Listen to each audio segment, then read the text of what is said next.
All right, Miss Faith. I would first like to start our conversation today by just saying that you have done a wonderful job this year adapting to having the 3 and the 4-year-olds in your classroom. I know that's been very challenging, but you've done a good job adjusting your environment, your curriculum to make it fit both groups. And I know you've worked on some grouping too and keeping those 3s and 4s separated at times just to help match what their capabilities are at this point in time. So I just wanted to start off by saying that. Thank you. And we've set aside some time to discuss a lesson. It was Unit 4, Week 5, and it was Day 2 that you did previously. And I asked you to preview the video of the lesson before our meeting today. So after watching that video and reflecting on the lesson, and remember, what were you expecting to happen during that lesson? Students repeating what I am participating with me, and transitions being smooth. Okay, so after you watched the video, what actually happened? I think most of that happened. Okay. I had some good echoing. I had great student connection with words, which just a little bonus on top of the foundations. But I know one talked about heel and related it to high heel. There was a pen relation. Some of the harder words they made real world connections to. I had some words and songs and jingles during the transitions, and they were fairly smooth for 3 and 4-year-olds. And lots of echoing after me. So it went pretty much how I expected it to. Okay. And I heard you say some real world connections. I did notice some of them. They had mentioned, you'd brought out the vocabulary word heal from one of the activities. And some evidence that I gathered that I noticed you added were the cards that represented how many opportunities of learning they had before they had to transition to the next thing. So I thought that was great because it gave them a visual into when they were going to get to finally transition to the other area, because some of them were very curious about what was going on over there. So that I think gave them a really good visual. And I noticed that you used the spots on the carpet for them to sit, and that kept all of their little bodies in one area so they weren't all trying to be right with you. So I thought that was a good addition. And then routines have obviously been set in that foundations time and have been a priority during your class time, because it was obvious that the routines they knew, because at one point in the lesson you said, we snatched the beginning, we snatched the middle, now what are we going to snatch? And they were like, they said it. And so they were able to replicate or and tell you that. So it was definitely obvious that those things have been going on in your classroom. One thing that was a strength, I feel like, for you was articulation, which has been a focus this year, and I thought that was actually a strength in the lesson, so you should be very proud of yourself for that. Yes, so it has worked. So just looking at the IPG and relating it to some of the strengths and indicators on the IPG, Core Action 1, the use of materials, was strong, and then Core Action 2A was also a strength, which states that the teacher uses modeling appropriately to support student learning. And accurate articulation of sounds is also highlighted in that. So if you were to teach this lesson again, what might be something you would change, if there's anything you would change? Maybe, and not necessarily in this lesson, but in the whole process, a quick checklist of some sort, because they echoed, but I noted a couple didn't do hand motions with me towards the end. But I would embed some type of checklist to see if they were really answering or getting it, because we kind of did a group thumbs up, thumbs down, or a group motion. If I could exiting single or somehow embed a little checklist for students. And I noticed you mentioned the thumbs up and thumbs down, so we'll keep that in mind too as we move forward. And I'd ask you to focus on a specific part of the lesson too. And it was a part where students were responding with the sign language to indicate the yes or no if the sounds were the same or different in the two words. And there was a focus on snatching the beginning, middle, and end. And of course, they were all separated. Again, what did you notice about their responses during that activity? As far as when they were doing the snatching and you were saying, is the beginning sounds the same or different? Okay, the beginning. Best to my memory, I had 2 with no motion. Like, a lot had the motions, but 2 specifically had no motions.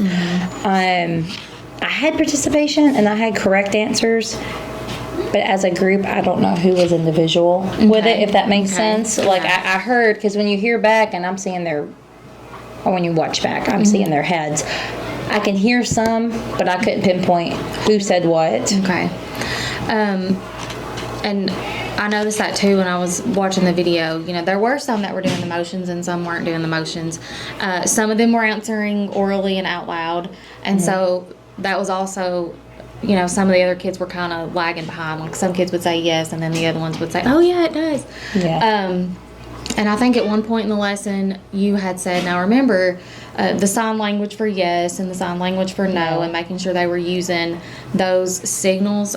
Do you think responding in that way, do you think that impacts their abilities to, you know, like deciphering, well, which one means yes and which one means no? Do you think that is that a lot for them to process? Possibly.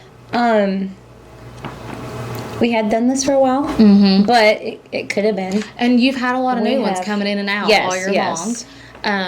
So again, maybe having a different system. Maybe, and it might work with a different system, because, like you were saying, it was hard to tell who was getting it and who wasn't. So maybe just doing a quick thumbs up or a thumbs down for yes and no to check for their accuracy instead of doing the sign language. Just that little tweak may give them, especially since you've had so many coming in all through the year and trickling in, that way that they're not having to use a symbol that they're not quite familiar with. Maybe the thumbs up and thumbs down would be a little easier. And as far as that check for accuracy, making sure that you model that. What does it look like to hold my thumb up or my thumb down? And where do I put it? Because we don't want to give our friends the answer, you know, and if I'm saying it out loud, then a lot of my friends are just copying what I'm saying. So if we practice one, and what do you think would need to be modeled for kids if we practiced using thumbs up and thumbs down? So here's one. So like if you were doing this with your kids, what do you think would be important to model? Well, the sign language, like after I would say it, then they repeat it, and then once they have me modeling the correct answer. And so instead of using the sign language, could we use like a thumbs up or a thumbs down? So if you did doll, desk, and then you would say same or different. Or if you even said, or if they said yes, they have the same beginning sound, they would be a thumbs up, and you would model, making sure that it's close to their chest so that their friends can't see it, you know, so that they can share. That way you're getting a quick check on accuracy. Then comes that feedback part. If somebody doesn't get it accurate, what do you think would be important to do if they're not getting it? First, I would have them say the word.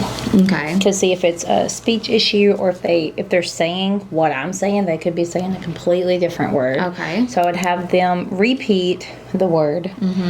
I would make a note and then come to them later. Okay. So, and you could do that. And you said something about speech, so maybe even in that moment, having them to repeat it, and it may be just a quick, isolated with that child, just very quick, I'm turning to you, and you're going to say it with me again, just really quick, and giving them that quick, on-the-spot feedback. And I know sometimes with pre-K that's harder because you've only got their attention for so long, but that might be something, just giving them that really quick feedback right at that moment. Okay. So if they said no, that they weren't the same, then you could say, let's try that one again, and have them repeat it. And then just really quick. That way they've got that affirmation and right at that moment. So just some opportunities to strengthen in that lesson would have been Core Action 2D, which states that the teacher again responds and gives feedback for students to practice with accuracy, and highlighting those on-the-spot corrections. And also 3A would be an opportunity to strengthen, getting all students to participate actively, which we said just that one little tweak of changing the sign language to thumbs up and thumbs down. Could do that. Would just be a quick, easy fix. So how do you feel about our discussion today around the Sounds First activities and kind of what we I think it talked went about? well. There's some good little takeaways I can use. Good. So what is something I said you did well today from that lesson? Routines. Routines, and they were very obvious and evident. And what else? What is the one next thing that you're going to take back and try to implement? A quick individual check, and then possibly changing the signals. Okay. Yeah. I appreciate your time today. And again, you do such a wonderful job. You have an excellent amount of patience working Thank you. with your pre-K every day. And I appreciate everything you do and how well you work with your kids and all the routines that you have put into place. I think they're definitely making a Thank difference. you. for those Thank you so kids. much. But I think that's it. Awesome. We're all done, and I'm going to let you keep that copy for your strengths and then your opportunities to work on them. Awesome. Thank you. You are welcome. Thank you.